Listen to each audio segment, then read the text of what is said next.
ago. No grass, no trees, no animals on land.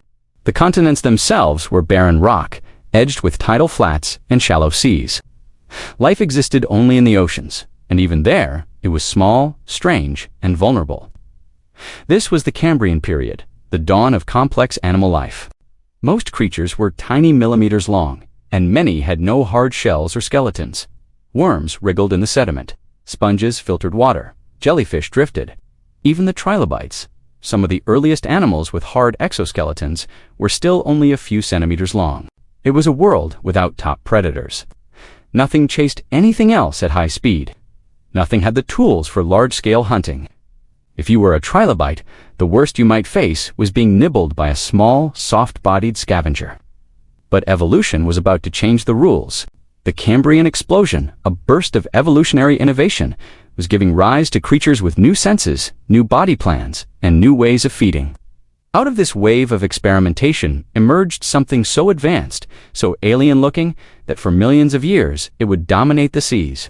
It was fast, it was large, and it was built to hunt. Its name, given much later, would be Anomalocaris abnormal shrimp.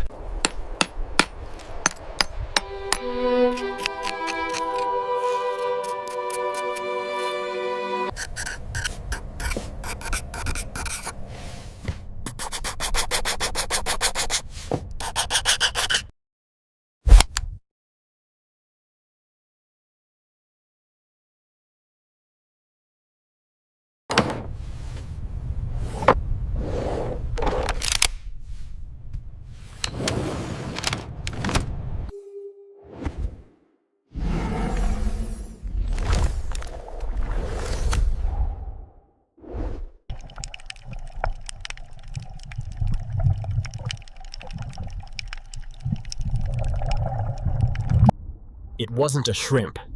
It wasn't a jellyfish. It was a monster from the Cambrian seas. Anomalocaris was the largest predator of its age, possibly the largest animal alive at the time. Its eyes were mounted on stalks and contained thousands of individual lenses, similar to the compound eyes of modern dragonflies. This gave it exceptional vision, allowing it to spot prey from a distance in the clear Cambrian waters.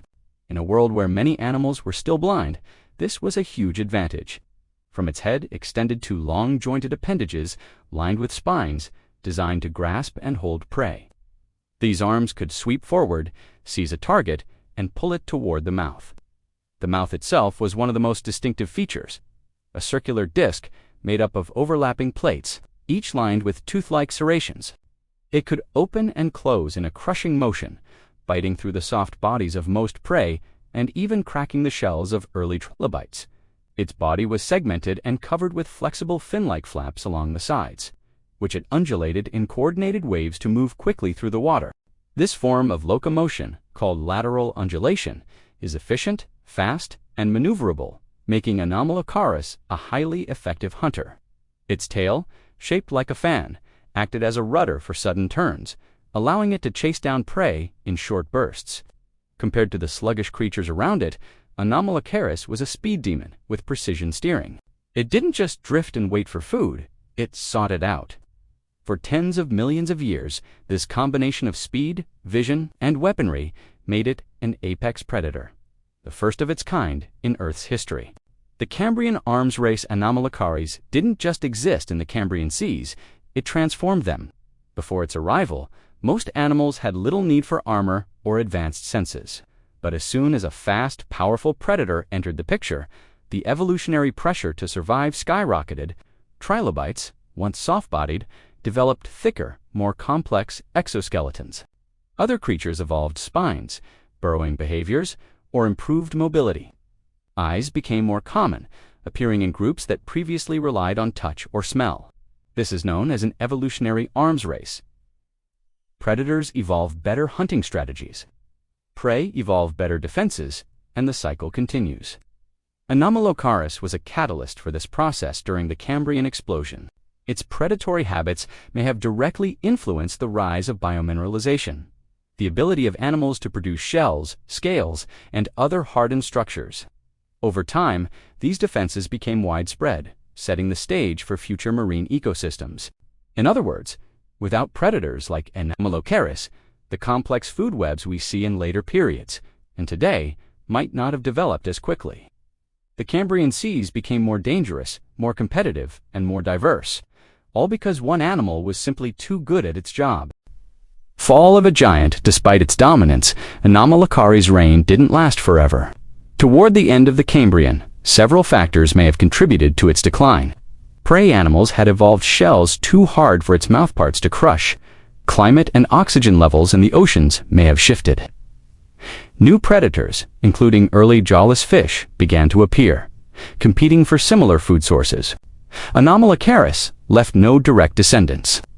By the early Ordovician period, it had vanished from the fossil record, replaced by new apex predators with different hunting strategies. Its disappearance is a reminder of a universal truth in evolution. Dominance is temporary. No matter how perfectly adapted a species seems, the environment and its competitors will always change. Legacy beneath the waves, Anomalocaris was more than just an oversized Cambrian oddity. It was a milestone in the history of life, the first animal to hunt actively and efficiently on a large scale. It forced prey species to innovate or die, setting in motion an arms race that continues today in every ecosystem on Earth.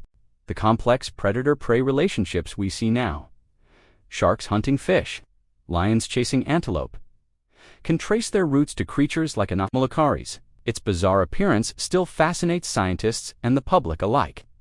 Reconstructions of its anatomy feature in museum exhibits around the world, while documentaries and Paleorit bring its alien form back to life. Though it has been gone for more than 500 million years, the shadow of Anomalocaris still lingers in the evolutionary record, a reminder that the story of life is driven not just by survival, but by the relentless pursuit of the hunt.